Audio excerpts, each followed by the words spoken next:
Welcome to the 2022 OSEP Leadership Project Directors Conference. My name is Melinda Lico, and I'm honored to moderate the session, The Power of Partnerships, Innovations Used to Attract Talent and Support Entry into Special Education Careers. I think we're ready for the PowerPoint, David. Next slide. This is your mandatory disclaimer. Next slide, please, David. We have an impressive lineup of panelists whom I'll introduce individually as we proceed through today's presentation. We will be asking each panelist questions at the end of their respective presentation. If you have a question, please post it to the question box, and we will try to get to as many as we can in the time allotted. Next slide. Before introducing our first panelist, I would like to provide a little background information as it relates to our current reality. To begin, strengthening the education workforce is a priority for this administration and OSEP. Thus, today we are addressing effective strategies and approaches for attracting personnel to careers in special education with consideration of how to prepare them for this work. Next slide. Perhaps not surprising to many of you, but the data paint an alarming picture.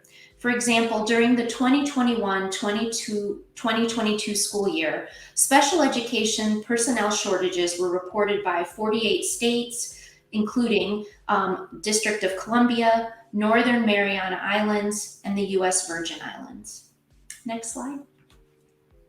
From now until 2030, the Bureau of Labor Statistics projects an 8% growth rate in the need for special education teachers.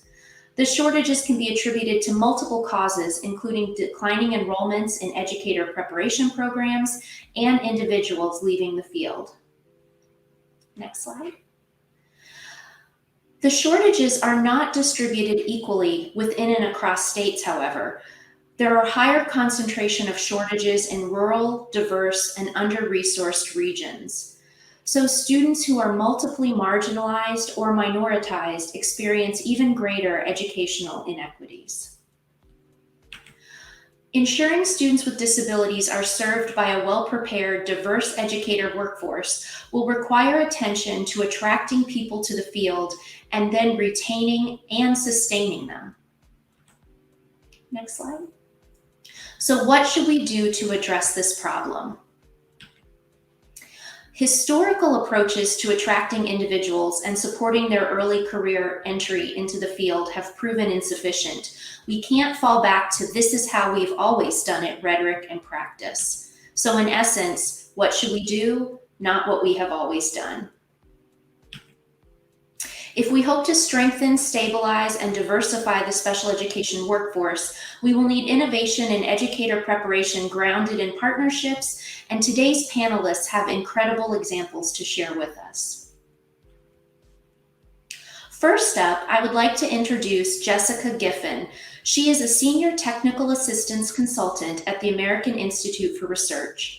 Ms. Giffen lends her expertise to states and districts on talent management systems, strengthening and diversifying the education workforce, and professional learning by engaging cross-sector stakeholders in collaborative decision-making about the education to workforce pipeline. Today, she is sharing with us information about GIS mapping and the use of data tools to inform needs for personnel. She leads the Center on Great Teachers and Leaders National Collaborative on strengthening and diversifying the educator workforce. Ms. Giffen earned her master's degree in political science from Ohio University. Jessica, welcome. Thank you. I'm really excited to share with you all some of the strategies and approaches and resources that we use at the Center on Great Teachers and Leaders for strengthening and diversifying the educator workforce. So before I dig into the tools, I want to share a little bit about the center's broader approach and how we work with states and districts. You can see here there's 4 steps, and the first one is really focusing on analyzing disaggregated data. And so I'll spend the bulk of my time with you all digging into some of our innovative data tools, such as GIS maps. But maps tell us part of the story. In our second step, we think it's critical that we engage stakeholders. Talent systems is a systemic issue. So when you're experiencing shortages, it's critical that we really examine and engage all the different stakeholders that are impacted in each of these systems. So including LEA representatives, SCAs, educator prep programs, really at the table to contextualize and make meaning with the data that we look at.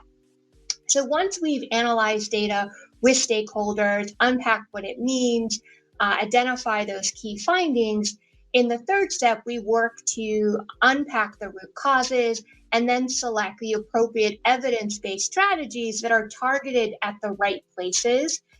So it's not a one-size-fits-all strategy. And then we'll support states and districts with monitoring the implementation of those strategies and ensuring that we're continuously improving. So it's just a very quick high-level overview of our approach. So why do we think it's important to analyze disaggregated data is that research has suggested that shortages are often concentrated in specific high-need subjects and in hard-to-staff or underserved schools, such as schools serving student populations with concentrated poverty. So if education agencies examine data only at the district level, they may miss gaps that are impacting students at the school level. So on the slide here, you can see if you're only looking at maybe the district level, you might assume, oh, we have enough chemistry teachers to serve our students. But then a more accurate analysis paints a clearer picture that your high need schools have less access to those science teachers compared to your more affluent schools. So it's critical to disaggregate to see those impacts on specific student communities. And this may vary by place. So in the next slide, we really explore why place matters and the importance of using GIS as a tool to unpack these place effects. So where a person lives, learns, and works can have dramatic impact on the outcome of their life. These place effects are the result of unequal access to resources and opportunities. So in your own community, you may be aware of a part of town that is divided by a road or some other border. And the people who live on the other side of the road may have less access to healthcare services, maybe they have fewer grocery stores, and the homes may be valued less. And so the schools have fewer resources. So you can imagine that the students in these communities face additional challenges outside of the school walls that may be impacting their learning. So these place effects can also apply in the context of educator shortages. Educators, like most people, want to work in positive environments. They may want to work close to where they live, have a good salary, and have high quality school leadership. But there are systems that may also be impacting educator shortages and contribute to these place effects. For example, there may not be an educator preparation program nearby to supply new teachers to a school, or there may be more competitive job opportunities nearby. So a GIS application will allow us to see and unpack those place effects. So a geographic information system, it allows us to take multiple sources of data and visualize that data on a map. It can help us see that access to high quality educators looks different for different students in different communities. In the next slide, I want to go through an example so you can understand how a GIS application works. So this is a map of Colorado. Let's imagine we've taken Colorado's school performance rating data and symbolized the school points based on their ratings. So the red points represent schools who are the lowest performing schools, and the green are higher performing schools. Now looking to the squares on the right, they represent additional data that we can add to the story. So let's say we bring in some labor market data, some health data, some social data, and other factors, and layer it on top of this. And in the next slide, we can see that, one before that, too far. Now we can see that that data is overlapping and it paints a very different picture. We can understand that there are various factors that are coming together and intersecting here that may be impacting our lowest performing schools. So this can help us better understand their challenges to work across these different agencies to address these challenges, such as education and health collaborating. So GIS maps are an analytic tool that can focus administrative decision-making and guide these types of cross-sectoral collaboration that's necessary to plan and implement systemic change efforts like strengthening the educator workforce pipeline. So GIS helps us to understand the complexity of these state or regional environments so that we can convene the right people to take the right actions in the right places. So want to demonstrate a live map for you and show you how it works and just give you a quick demo of the map. So this is a map that I've supported developing for the Colorado Department of Education through the Region 12 Comprehensive Center. And it's organized around these various dashboards that you can see at the top tabs at the top of my screen here. And each dashboard focuses on a specific question and has a subset of data that we can analyze and explore. So this first dashboard is looking at what is the status and longitudinal patterns of educator mobility and attrition in districts and schools. On the left here is the navigation. It has the different buttons and filters that can manipulate the data that we see on the map. On the right is the legend so that we understand what is the data that we're seeing. And there's often boxes on the different dashboards that explain key terms or different data analyses. So for this dashboard, the districts are highlighted in blue.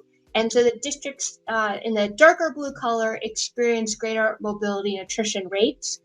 And then the schools are symbolized by these little dots and circles. So a circle is a non-charter public school and the square is a charter.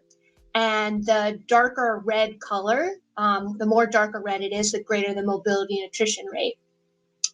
Like a lot of states, Colorado has some big urban areas and some very rural areas. So to really understand the impact of mobility and attrition rates comparing rural and urban schools, we've scaled all of this data per 100 students so that we can understand the impact of educator shortages in the context of students. So if it's a small district with 100 students and 10 teachers leave, they would have a rate of 10. Whereas a large district with 10,000 students and 1,000 teachers leave, they would also have a rate of 10. So this is just a way for us to actually compare kind of our big and small schools and the impact to students. So let me go through kind of a hypothetical of how you might explore some of the data in this first dashboard. So right now we're looking at mobility and attrition rates for the most recent year of data. Let's say I want to first just take a look at what are some trends at the district level. And so again, the darker the blue, the greater mobility attrition rate. And I'm really intrigued by this cluster of districts I see here on the eastern side of Colorado, that they're all in that dark blue. They're similar, very rural districts. And so you might think, okay, well, this might be a 1-year instance, but we also have data to understand the patterns to see, has this been a challenge of mobility and attrition over the last 5 years? So in this next filter, we want to see again, what has been the pattern over the last 5 years? And again, the darker the blue means that they've continued to experience greater mobility and attrition.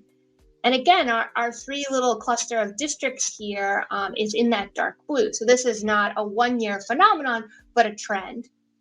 So I mentioned we don't want to look at data just at the district level. So now let's say we want to put the school data back on. And I'm going to zoom in here on these cluster of districts and see what we can understand what's happening at the school level. So I'm going to take a look at this district here, and their current mobility attrition rate is 5.94. And so I'm curious to see what's going on at the school level. So we can click on the school and these pop-up boxes tells us the details of the data. So this is the high school, and we can see that their mobility attrition rate is 4.17, so a little bit below the district average. That was 5.94. And then if we look at the elementary level, we can see it is much higher at 9.43.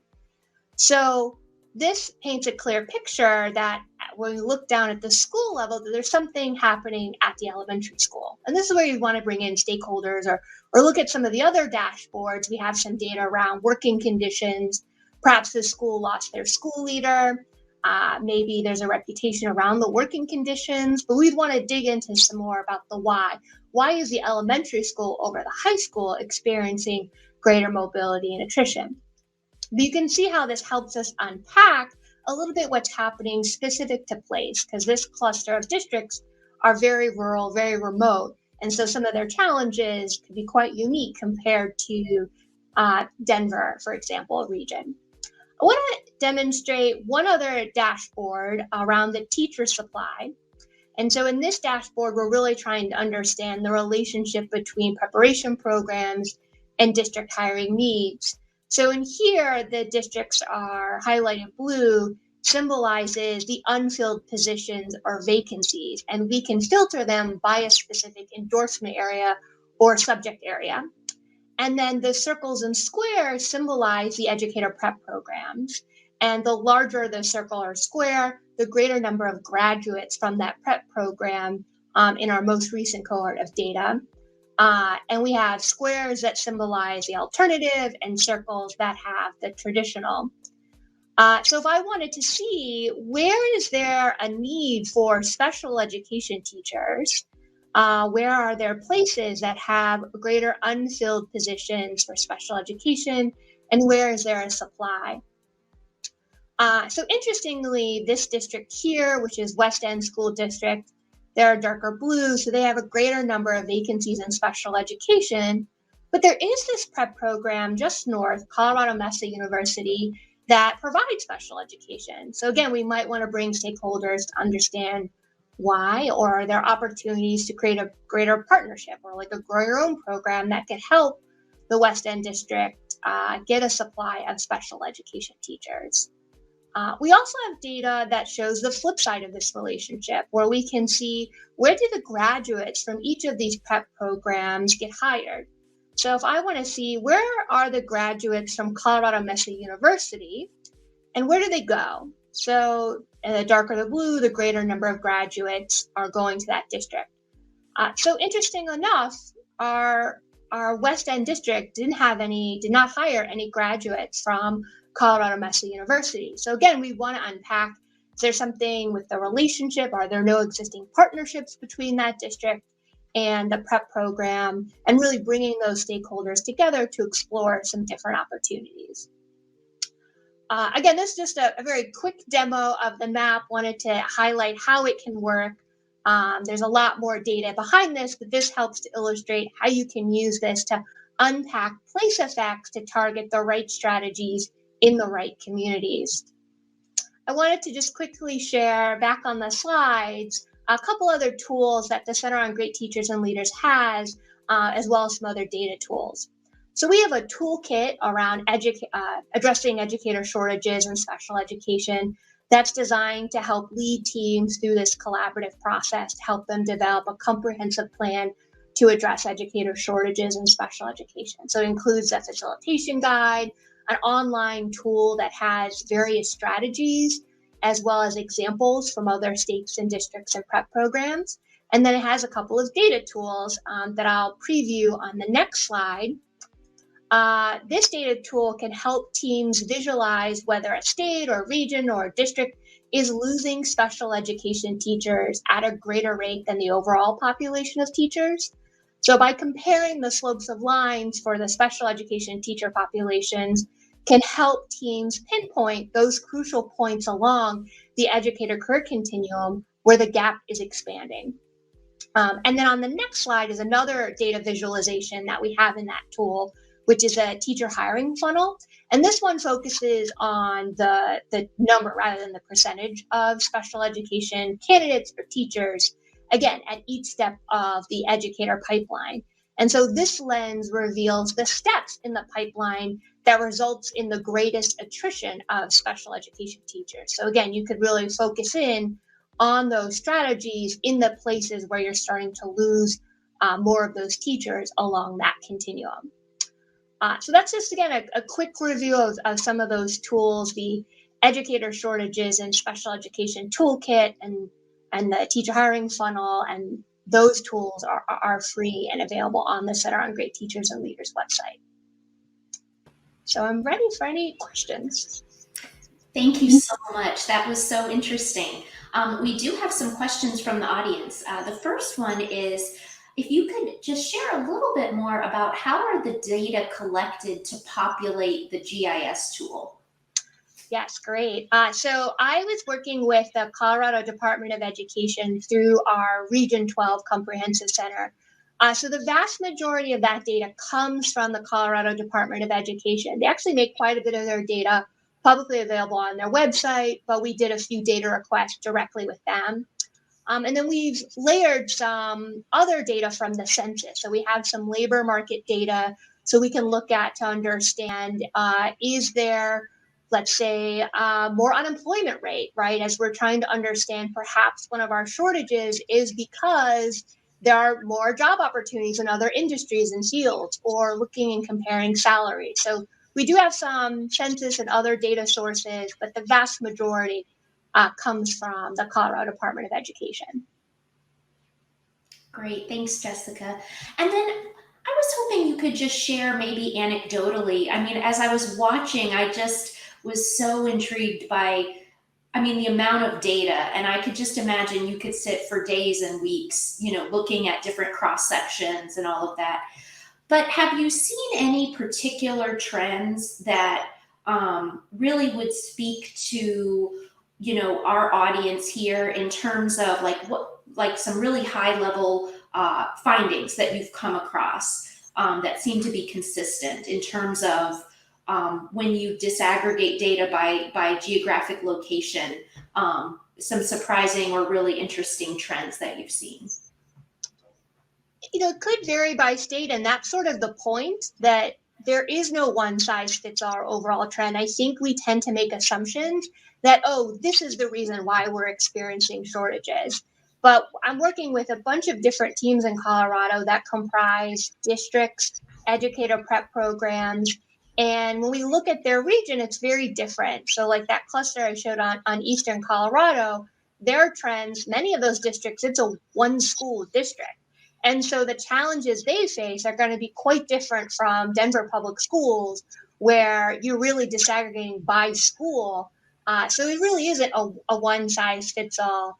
Some interesting findings that I've seen across some of our teams is thinking about how can we prevent barriers to entering preparation, thinking about making it more flexible. So some of our teams are exploring strategies that can make it easier for teacher candidates to go into teaching, to stay, so they don't have to stop working when they go into student teaching. I didn't address diversity as much, but a lot of our findings too is exploring what are some ways that we can support educators so that we can retain teachers of color. So embedding more culturally responsive teaching and pedagogy at the prep program level. So can we help with our faculty in prep programs develop that skill set so they're embedding that within their own curriculum? So those are just some of the things that the teams from Colorado have been sharing and pinpointing as they've explored these findings with their stakeholders and are thinking about what are some of the root causes that they want to address. Great. We have time for, I think, one final question from our audience. Someone has asked, in states with large military populations, for example, Colorado or North Carolina, Hawaii, these states might include spouses who are teachers, and obviously they might be more mobile given, their military or their family members' military affiliation. So is that kind of trend or information considered in the attrition rates as you look, or are you able to, take employment records or other labor statistics and disaggregate that way? So it really depends on the data available. So the tool is really malleable, and we work and spend some time with the state education agency to think through what is going to be the right data to help understand it. And it's iterative. So Mhm. we built this map, presented it to some stakeholders, got their feedback, and they were like, oh, you know what, you're missing this. Mhm. So for example, I think in an early iteration, we didn't disaggregate charter from non-charter schools, and we added that. So if the district or state has that data, or we can think of some public data sources. So we originally didn't have housing data. So we had like salary, but not the cost of housing. And you can imagine in Aspen, it might be a little difficult to find affordable housing for teachers compared to some of our other areas in the state. So we really work to iteratively build these engaged stakeholders and make sure it seems like it's meeting the needs. But it's a living tool we can always update, and it may highlight that there's some data you don't have and that you need. Some of my states don't have vacancy data. They may just have turnover rates. And so that's only one piece of the shortage puzzle. And so it may illuminate other data that they would like to collect to help understand what's happening as well. Great. Thank you, Jessica. Really impressive tool. We appreciate you spending some time with us today. We're now going to turn it over to Dr. Shelby Cosner, and she's a professor and director of the UIC Center for Urban Education Leadership.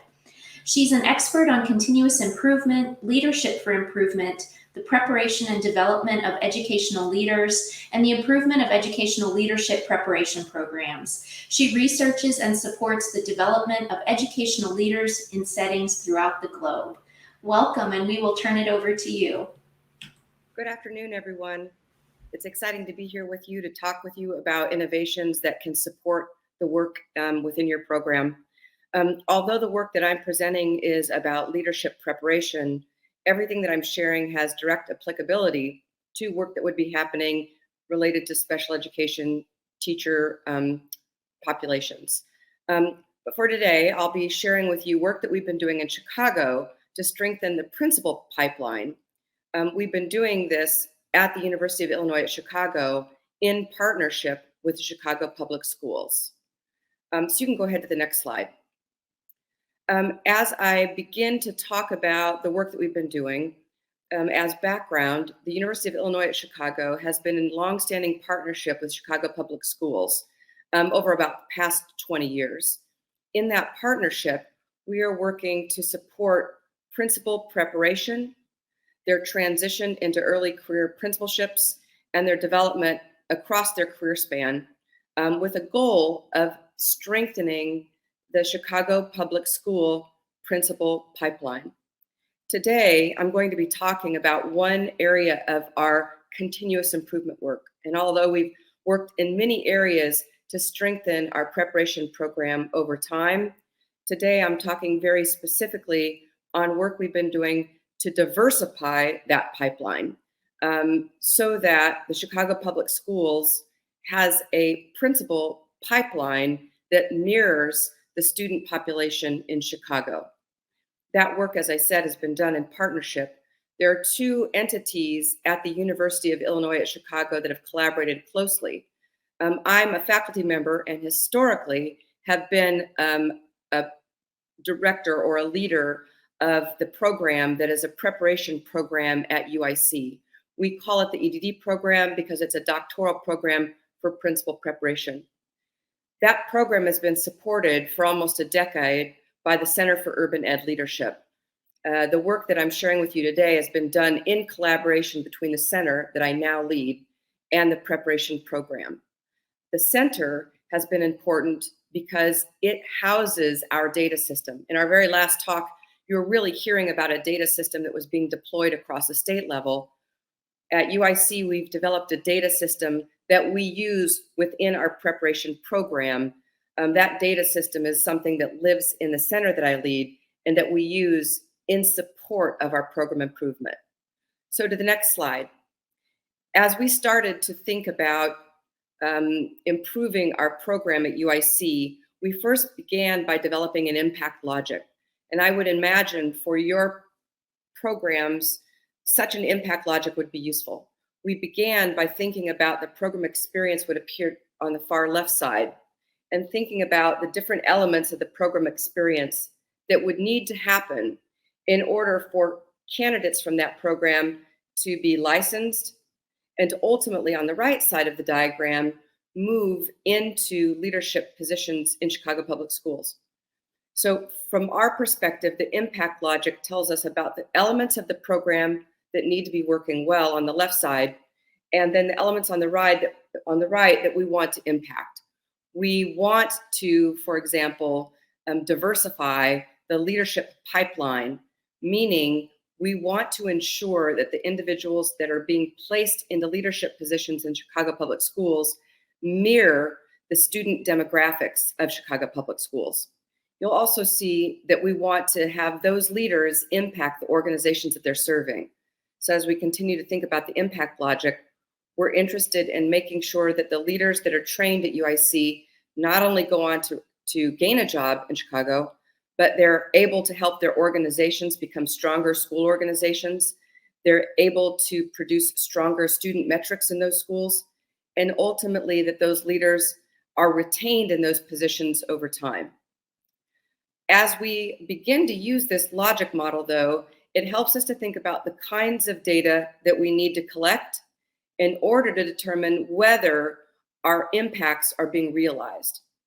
And so one of the things that we did was we looked at the far left side of the logic to think about our recruitment and selection to determine whether those earliest processes, our recruitment into the program and our selection into the program, would be helping us to develop a diversified pipeline in Chicago.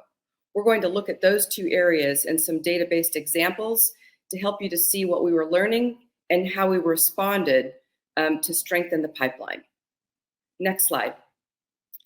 For us, we recognize that equity-focused educational leaders really are supported when you can diversify a program and the participants in the program. By ensuring that you're selecting and recruiting a racially diverse population, we're promoting the stronger likelihood of a racially diverse pipeline moving into positions into Chicago Public Schools. Next slide. We first began by looking at our selection data at UIC.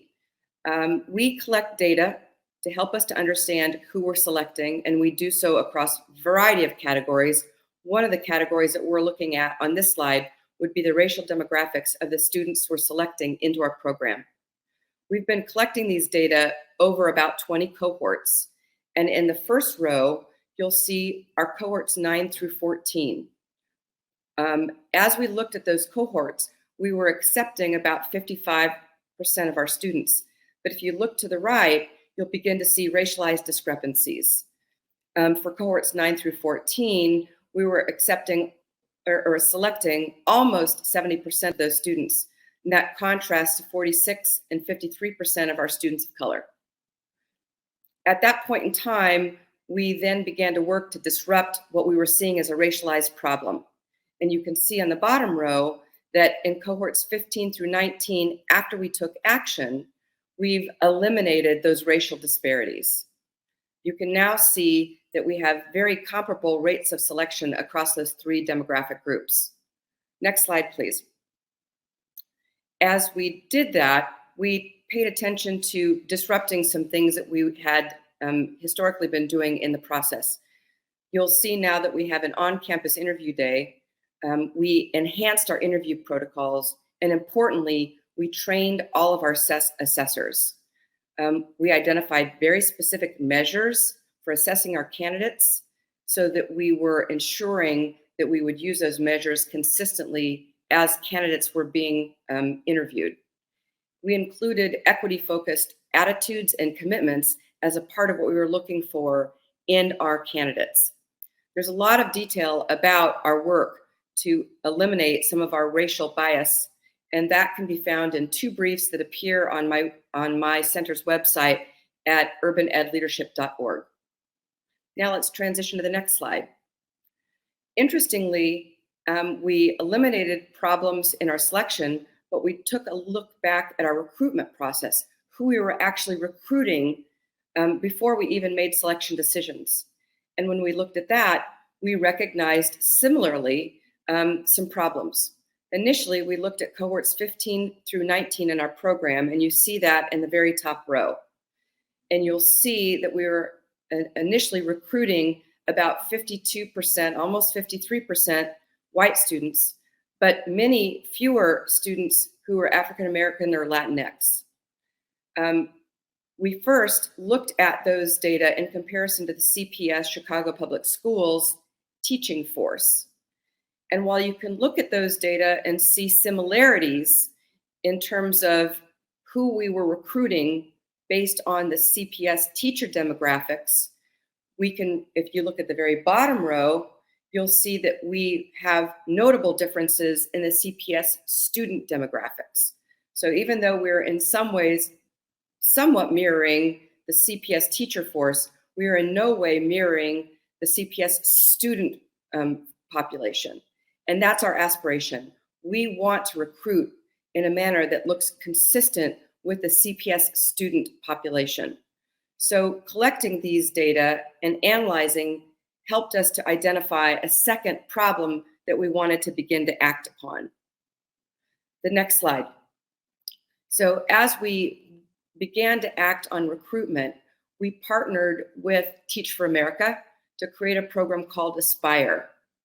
Our vision and our theory behind this program was that there were many teacher leaders of color in Chicago public schools, but that those teacher leaders weren't always getting the right developmental experiences while they were engaging in teacher leadership, and they weren't always getting the right developmental supports around them. So to combat this, we actively located teacher leaders of color throughout Chicago public schools and invited them to participate in a program called Aspire. In that program, we are working with them to help them identify work that exists in their current teacher leader role that would be consequential for their leader development. We harness that work and help to organize projects that they can do while they're engaging in that teacher leader work. In addition, they participate in programs to support their leader development, and they receive both mentor support and leadership coaching support. The leadership coach is a UIC leadership coach that works with the teacher leader as he or she is enacting that work back in their school setting. But they also have a student mentor, a person who is a graduate of the UIC Principal Preparation Program and who is a student of color, who can work with them as that student to help them both think about the work that they're engaging in as a teacher leader, but also begin to help them to think about their identity transformation, moving away from a teacher leader and moving into the space of an administrative leader.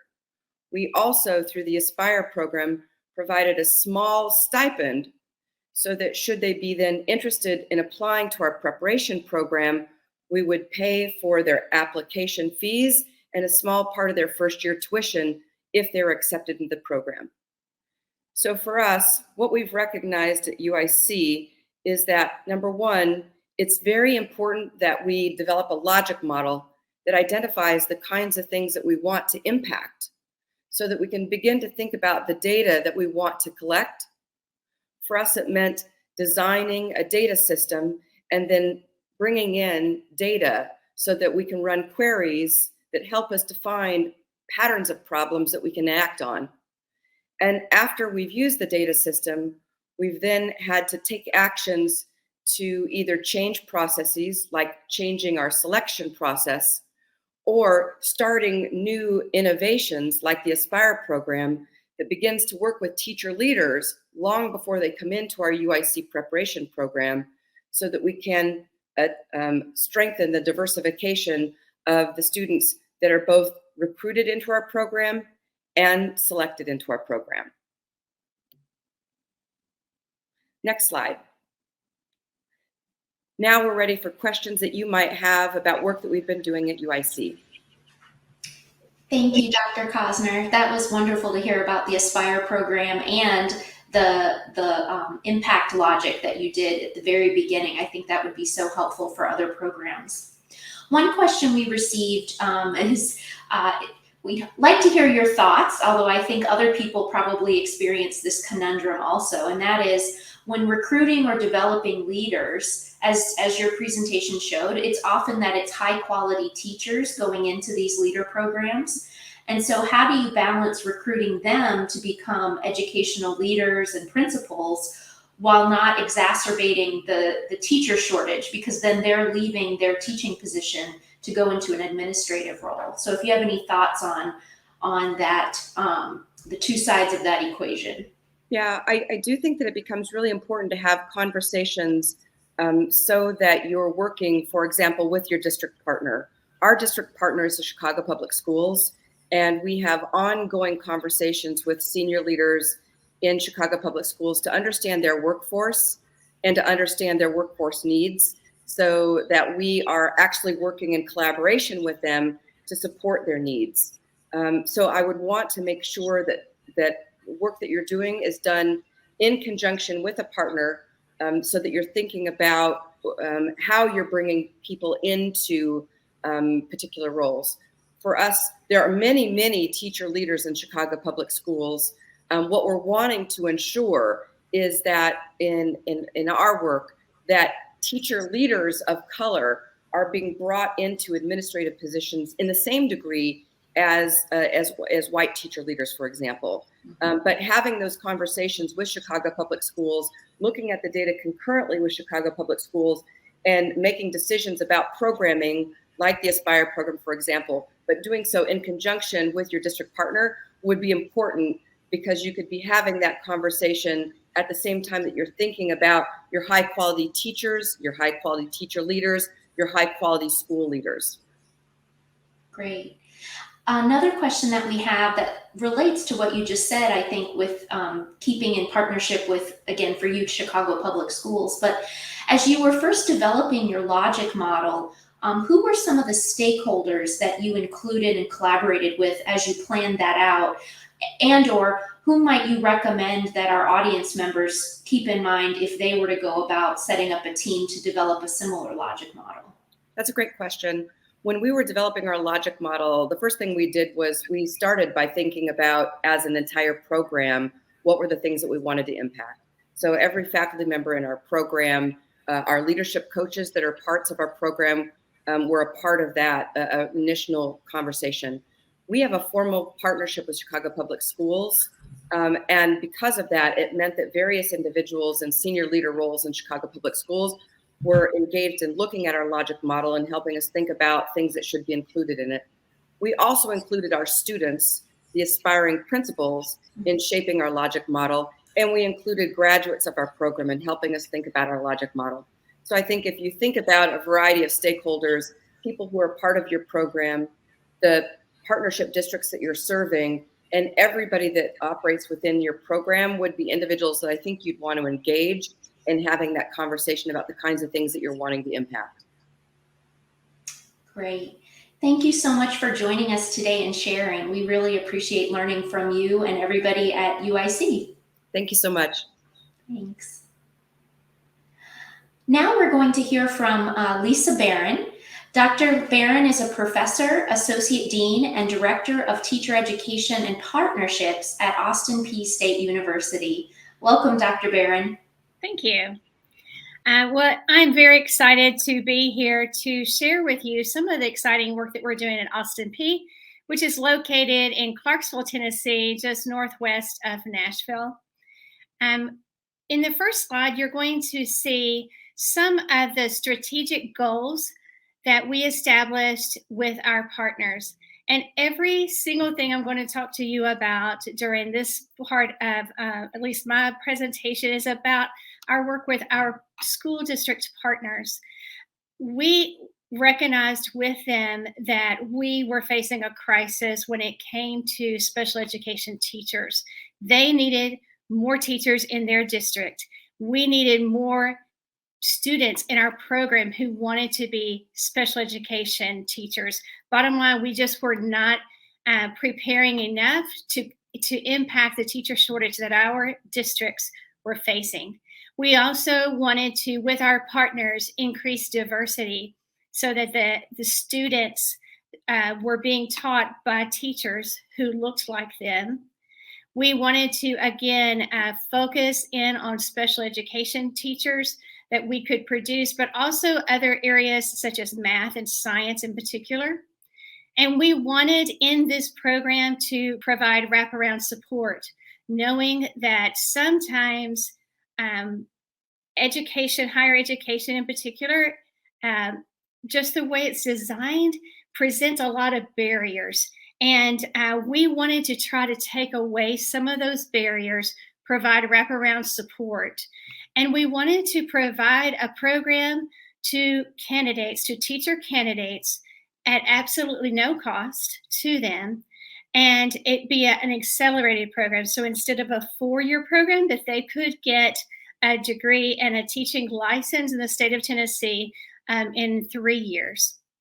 And so what became our conversation with our school district partners, in particular Clarksville Montgomery County School District, who they have to hire 400 new teachers every year, which is staggering to me. And of course, a large percentage of those are special education teachers. We worked with Clarksville Montgomery County, and we were thinking in ways that were completely, and I know this is probably a very tired term, but out of the box. We wanted to redefine and we wanted to redesign teacher preparation. We realized that if teacher preparation was being designed right now, it probably wouldn't look like the model that we are using now in most higher education settings, and with student teaching and with the 4-year course. And so what we designed was a grow your own model with Clarksville Montgomery County School District. The state of Tennessee adopted our model that we designed and helped facilitate other EPPs and school districts in Tennessee to replicate it, so that now there are 14 EPPs and 64 school districts across the state of Tennessee using our Grow Your Own model. And the state has supported that work with over $6 million in grants. And so what started with the Grow Your Own model had become such a success that we knew we needed to kind of do a Grow Your Own 2.0. And so we became Austin Peay State University in Clarksville, Montgomery County, was recognized as having the first nationally registered apprenticeship program in the United States. And so on the next slide, I'm going to describe to you what the apprenticeship program is. So the components of a nationally registered apprenticeship program, if you're thinking about an apprenticeship program, we usually think about that as perhaps a pipe fitter or an engineer or some type of what we call the CTEs, right? But in this nationally registered apprenticeship program for teachers, I'm just going to go through these steps for you, and you can see how it can prepare special education teachers for districts. And the first one is business involvement. And so for this, it would be, they have to be hired. And so the school district, in this case, Clarksville Montgomery County, hires the potential teachers. They hire the potential special education teachers, and they are signed in as an apprentice with the program. And then they give them on-the-go training, on the job training. And so these special education teachers, or future teachers, are working with the best teachers, the best special education teachers in the district. And they're being placed in the lowest socioeconomic schools and with the students with the highest needs.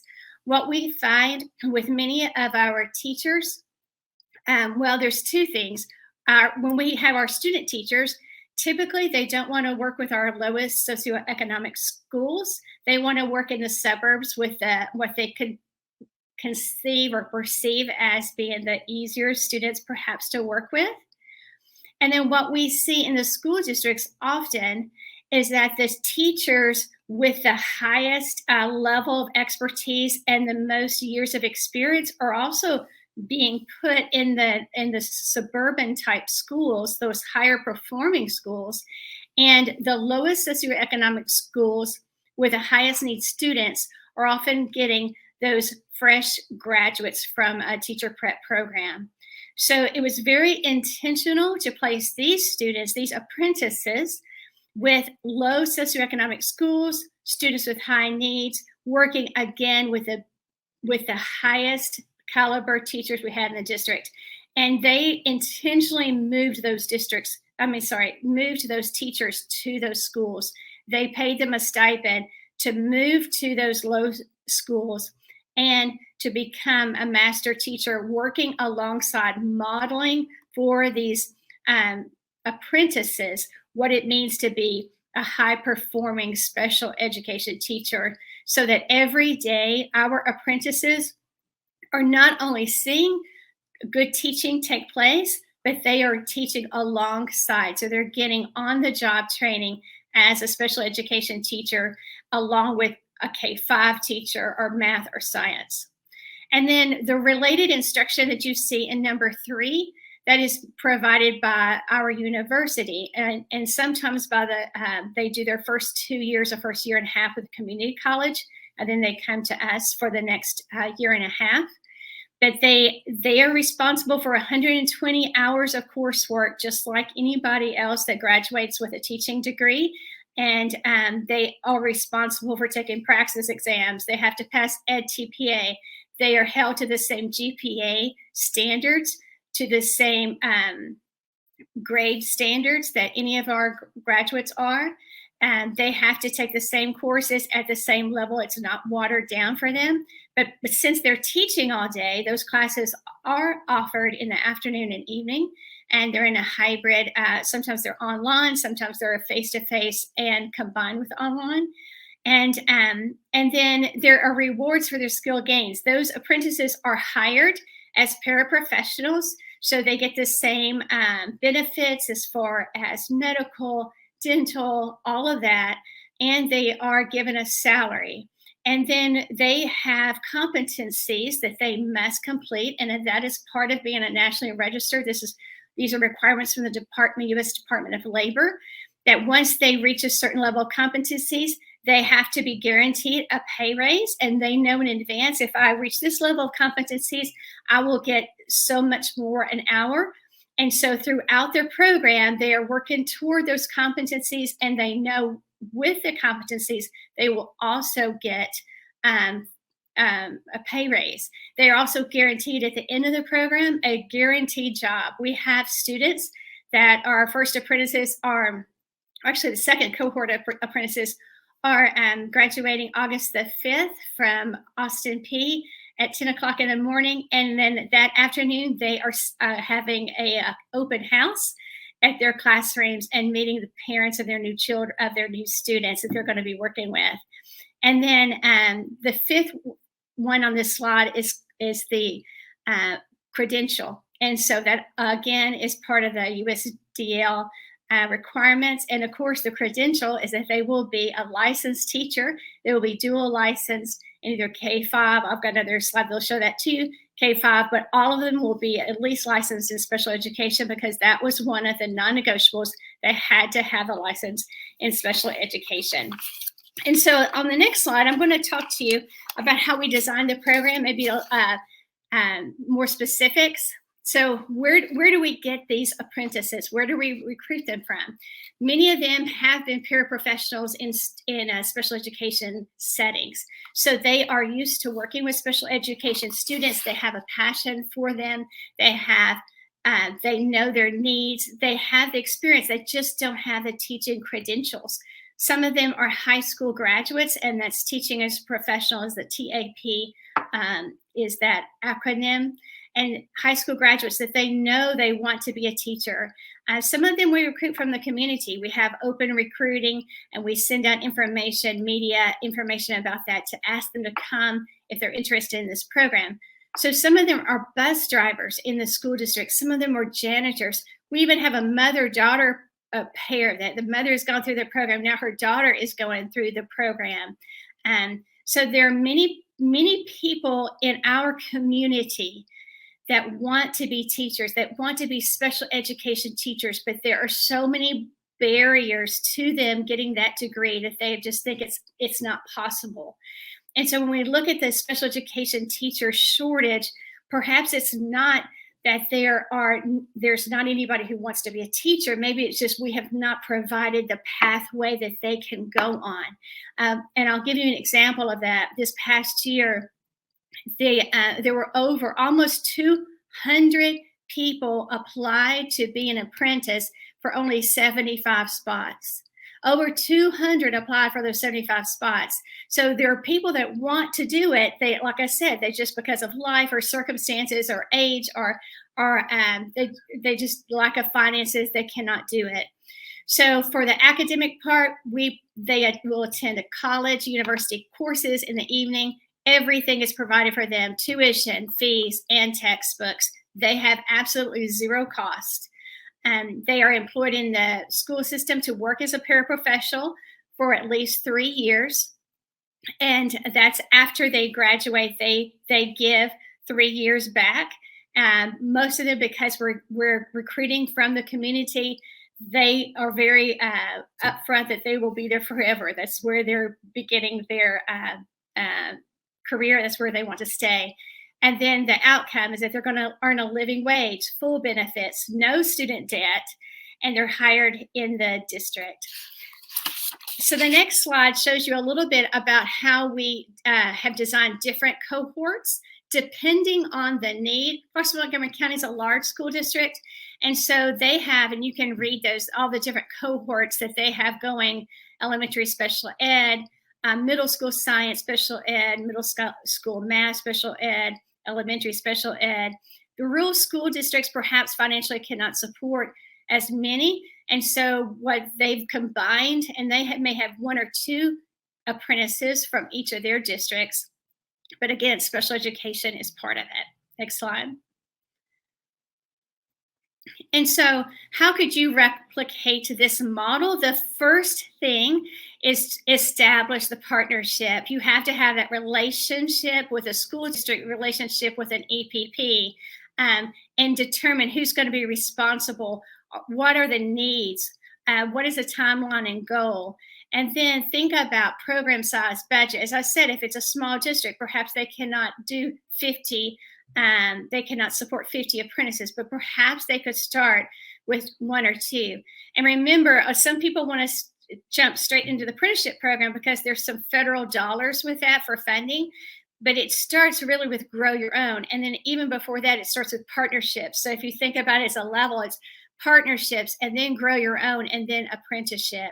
And then you have to establish some kind of wraparound support.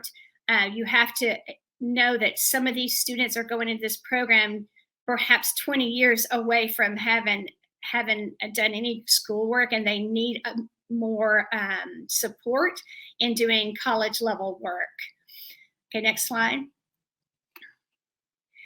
And so here's some of our outcomes that we're very proud of. Right now, we're averaging over 70 new teachers added to the pipeline each year. The apprentices are receiving on-the-job learning and evaluation. So when they become first-year teachers, they are not really first-year teachers. They have been teaching for 3 years. It's not like a student teaching model where they're in courses and then they student teach for 15 weeks. Now, these apprentices have been teaching for 3 years before they are the teacher of record. It's an expedited program. They can finish quicker. Their pay raises are based on their competencies. And I've already mentioned about the first year versus the first year with 3 years experience. We have increased our diversity. We have been recognized for that in our state and in our region. For now, our diversity is matching what it is in the district, which is about 35% diversity, and that's what is in our apprenticeship programs. And then apprentices gain knowledge and expertise with working with students with special needs. They have that relationship with students with special needs, and they have developed that heart and passion that is so necessary to be a special education teacher. Next. Okay, I feel like I blew through that so quickly, so I'll be glad to answer any questions. That's great. Thank you, Dr. Barron. We have quite a few. I think people are interested in some of the logistics of how this awesome program has been set up. So the first one is, so free tuition, free fees, free books. That's incredible. Who is paying for that? Yeah, that's a great question. So, of course, the state of Tennessee has provided over $6 million in grants, so the districts can apply for the grants. There's also funding through, if they qualify to be an apprenticeship, then there's funding through the U.S. Department of Labor that's available. Also, many of our students qualify for scholarships, and they also may be Pell Grant eligible. The university, from our standpoint, has said that we will not, if you think about what it would cost for tuition and fees and books for, say, 30 students for a 3-year program, we have said that the university will absorb 50% of that.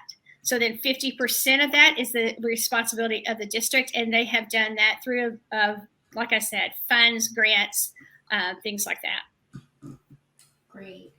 We had another question. I don't know how often this happens with your population of apprentices, but do you have a local community college that Austin P partners with so that those students might get some transfer credits as they move into your program from the community? Yeah, that's a great question. Now, when we first designed this program, we did it without the community college involvement.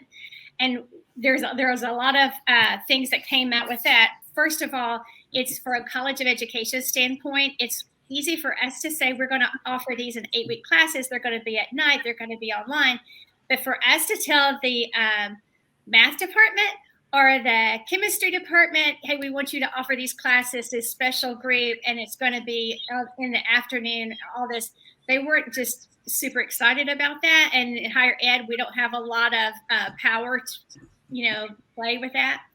So we partnered with our community college, and that actually gave us a lot of benefits. First of all, community colleges are more adept at helping those perhaps non-traditional students. And then also we have a program in Tennessee, many of you probably have one similar, that if they qualify, they can do community college completely free. And so with that in mind, they could do the first, say, year and a half of our program through a community college and be completely free. And then we have a MOU already with all the community colleges that if a student comes with an AST, Associates of Science of Teaching, we take all those courses and they're all automatically transferred into our program. And so it's a very easy transition for them to go from community college. It's free. So there are a lot of benefits. Great. I think we have time for one more question. So I apologize because there's many more questions in the chat box than I'm able to get to. But this question, I think, has broader application than even just your apprentice program. So we're interested in how you navigated this challenge, which is, with special educator shortages, not only do we not have enough people in particular positions, but sometimes it means there's a lack of veteran teachers or very experienced expert teachers that can be good models for early career teachers. So how did your program go about identifying and making sure you had enough really strong teachers within the field currently to host those apprentices?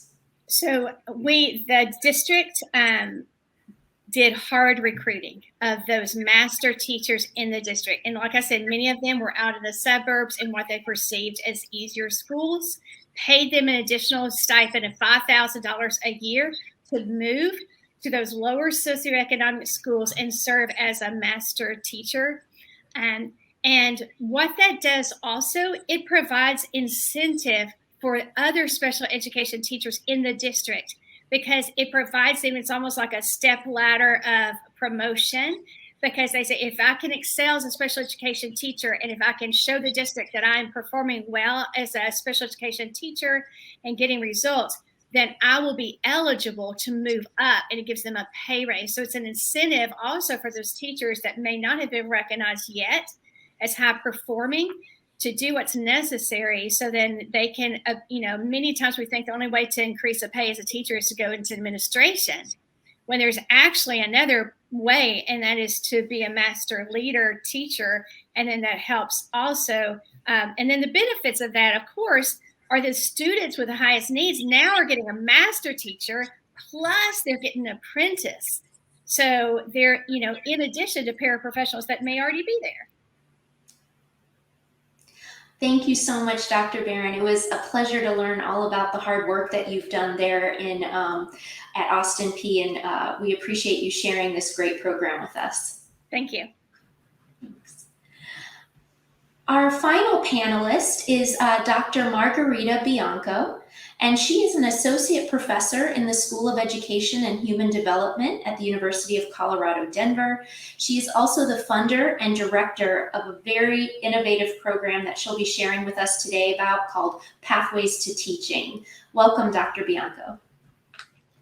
Good afternoon, everybody. Thank you for this invitation. I'm really excited to be here, and I learned so much already this morning from my colleagues who were co-presenters. Before I talk a little bit about Pathways to Teaching, I want to tell you a little bit about who I am, because that really influences my work. I am first generation, my family, to graduate from high school. I identify as multiracial Latina. And I didn't become a teacher because I loved teaching. In fact, I became a teacher so that I could be the teacher that I never had. And my first passion was special education, and I was a special education teacher for many years. And so my personal experiences and my research and my professional background really has contributed to the development of the Pathways to Teaching program, which I'm going to tell you a little bit about. So the next slide, please.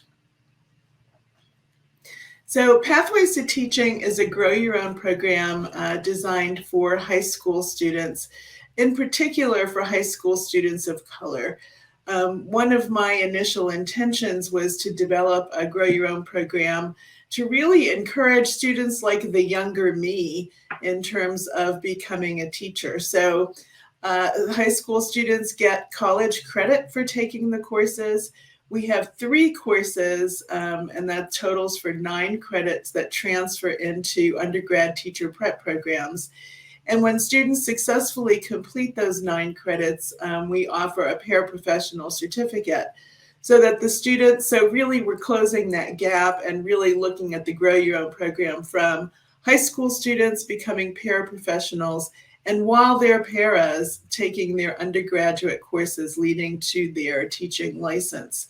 And I should mention too that based on my own personal experience, I was a paraprofessional in a special education classroom while I was in my undergrad program. And so that provided me with that nurturing that I needed from people who were college graduates. So that was one of the reasons why the paraprofessional certificate was important, so that we can get high school students working with people who will continue to monitor them and encourage them and really support them through their undergrad program. The students explore teaching and related careers through a social justice and equity lens. So this was really important. I spent several years researching what aspects of a Grow Your Own program would really speak to students of color in terms of what aspects of the curriculum need to be important. And so 2 years of research really shed light on the fact that teachers of color enter the profession in many ways similar to their other colleagues, but also different because their real interest becomes around providing a real equity-focused, justice-focused curriculum for their students. So I built that into the curriculum for the high school students. All students do a field experience with all 3 courses. And you'll see in a future slide that you'll see the courses. But we also focus on college readiness and workforce readiness, as well as access, and our real academic focus is on writing. Next slide. You'll see a video that we're going to play, and then after the video, I have a few more slides, but the video will give you an opportunity to see some students talking about the program. So you can go ahead and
really enjoy this class, and it's one of my favorites that I've ever taken ever. Mainly because when I signed up for this class, I was thinking like, oh well, this is my first time taking a college class. I'm probably gonna fail out of it, and I was so disinterested in school at the time that the first day I came in here, I was like, yeah, I'm gonna end up like getting out of here and just hating myself because I didn't do good in it. And ever since I was in this class, I realized, okay, I really need to take school seriously, because I'm starting to realize that school is so important, and I understand.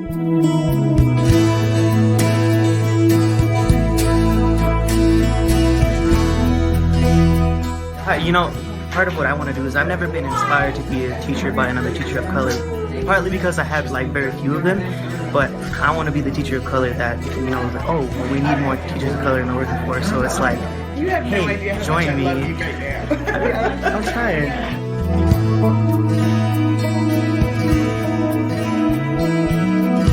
My topic was effective educators.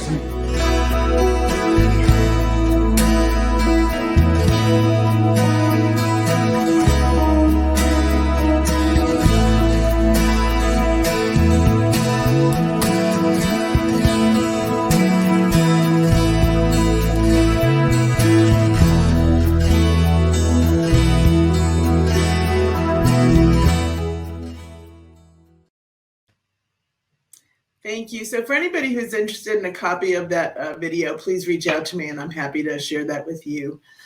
So there are a number of Grow Your Own programs around the country, but what are some of the things that make Pathways to Teaching a little bit different? First, it was developed by a person of color, first generation Latina. So that lens really helped craft and develop a different kind of program. And as I mentioned earlier, I spent 2 years really researching and examining why teachers of color enter the field. And I built that knowledge base into the curriculum. So there's extensive teacher training for the course instructor. So we spent about 25 hours of training the teachers before they teach the course. So it's high school teachers that teach the concurrent enrollment course in their high school. Also, the Pathways to Teaching program, we provide ongoing support for high school teachers and the students around the country. So I have a team of PhD students and Pathways to Teaching graduates that virtually meet with teachers and students every 2 weeks all year long. And then, of course, the paraprofessional certificate really makes us stand out. So between offering the Parapro certificate and the year-round support really makes us a little bit different. Next slide, please. So the students are taking 3 courses. So the first one is called Introduction to Socially Just Education, and 11th graders can take that course. That course really is a year-long course. That's where students do a really in-depth research project. And the course really is like a Foundations of Education course where we examine educational disparities, including the disparities that we see in special education programs. The second course that student takes is called Frameworks for Understanding Disability in Contemporary Classrooms.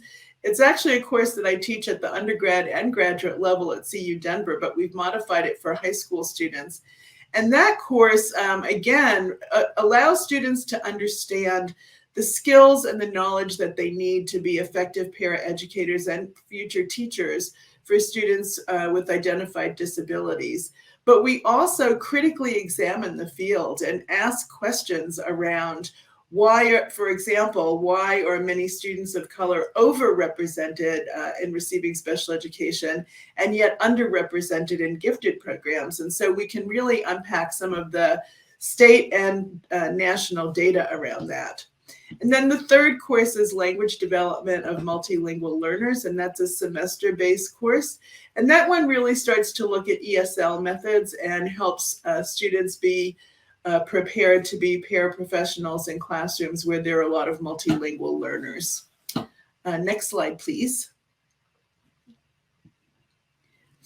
So again, those are the 3 courses, and those that's the kind of sequence. You can actually flip the last 2. It doesn't really matter if one is taken before. But each of the courses has a field experience, college and workforce readiness. We really focus on academic writing and research skills. Each course has 3 credits. And we also focus on introducing students to scholars of color in each of these fields. So we have a website that students can explore scholars of color and learn more about who are the people who look like them that are really influencing the field. Next slide, please. And here are just a few of the states where we have programs. Louisiana is one of our newest partners, where we have a number of schools, including charter schools, which is new for us as well. Next slide. And this requires partnership, as you can imagine, between teacher prep programs, district leadership, and elementary schools where we do our field experience. And next slide.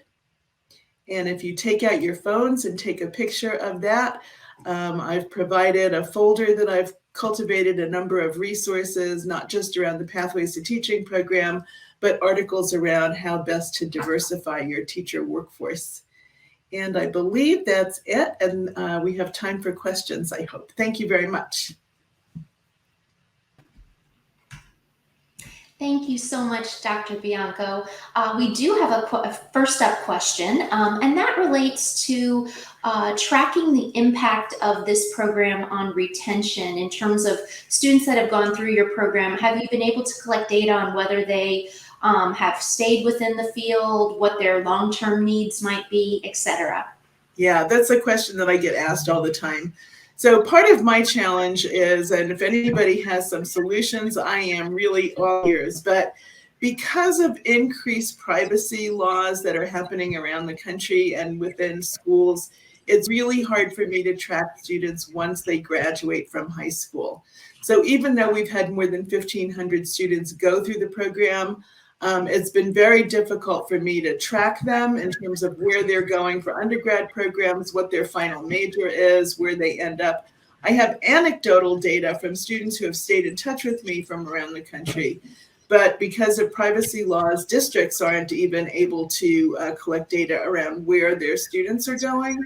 So if anybody has a solution, I would love to partner with you and learn, because that's something I really want to know as well. Thank you. What would you say if someone was thinking about, again, modeling a program such as yours? What did you find to be the biggest first step challenge, and how did you go about overcoming it? So yeah, the biggest challenge for me was, I examined all of the existing Grow Your Own high school Grow Your Own programs that I could find and examine curriculum. And the curriculum to me anyway seemed very white Eurocentric. So it didn't appear to be curriculum that I would want to replicate in terms of thinking about what would interest and engage students of color. So then as I continued to research, I found that there wasn't really data available for me or curricula available for me to look at that was specifically designed to diversify the teacher workforce through Grow Your Own programs. So the more I dug into it, the more I realized there wasn't anything there for me to examine. So then I had to spend time researching what would be the components that would make this program successful. And part of that was really having a deep understanding of why teachers of color enter the field and why they stay, and then embedding that data and that information into the curriculum. Wonderful, thank you. I see someone is asking if we can leave the QR code up. If someone behind the scenes is able to do that, that would be great. If not, there we go. Thank you so much. And then one of our audience members, Margarita, has a comment, not totally a solution when we asked the other question about tracking graduates, but they're offering that one approach would be to use the same approaches that transition specialists use to track post-school outcomes. So maybe in all of your spare time, that might be a new project for you to look into. Yeah. Great, thank you. Well, thank you so much. We appreciate your time and sharing this program. I knew I had heard about Pathways to Teaching long before you presented here, and I can attest to just how important it has been for so many communities across the country. So we appreciate you taking time to be with us today. Thank you very much. And so I think we can go to our next slide now, David. So here is, that was her contact information. And so as we close, just to keep in mind a message from our secretary that a great teacher in every classroom is one of the most important resources we can give our children to recover from the pandemic and to thrive as they move forward. And next slide. So I just want to thank all of our speakers today who are clearly focusing on innovations and partnerships designed to ensure every student does indeed have a great teacher. I hope everyone who attended will walk away with some new ideas. I thought of 3 big ideas that I'm certainly going to take with me. Some of you might have your own that you might want to post. But the first big takeaway is that when we talk shortages, it's complicated, right? Shortages are neither created nor distributed equally. And so it's helpful to unpack shortages by place effects, such as how Jessica Giffen talked about early on. What are the ways that geography can influence our thinking about shortages within our own states? The second big idea that I thought about is that innovation can be fueled by insights gleaned from data collection and analysis. I think one of the throughways of the messaging from our various panelists was the power of the data that they are collecting and analyzing and helping them think about how to address their local concerns and challenges, and then how to use the data to fuel innovations in terms of how they change existing programs or create new ones. So we would urge you to consider data that you have about your own program, district, or state, and what are the data telling you about whether you are meeting your goals and how you might innovate or create partnerships to achieve your goals. And then finally, I think as we consider new innovative programs in terms of special educator preparation, it is important to think about the unique needs that students who come to us through innovative partnerships might have. Needs that might be different in terms of their academic needs, finances, career readiness, having mentors who share their own same background and life experiences, so that the end goal is that we really might need to be providing some non-traditional wraparound services to those students in ways that we perhaps haven't historically thought about in more traditional teacher preparation pathways.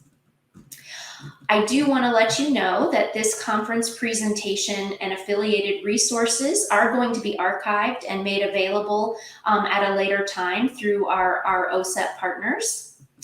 And so in conclusion, we all have a role to play in helping alleviate shortages for the field of special education.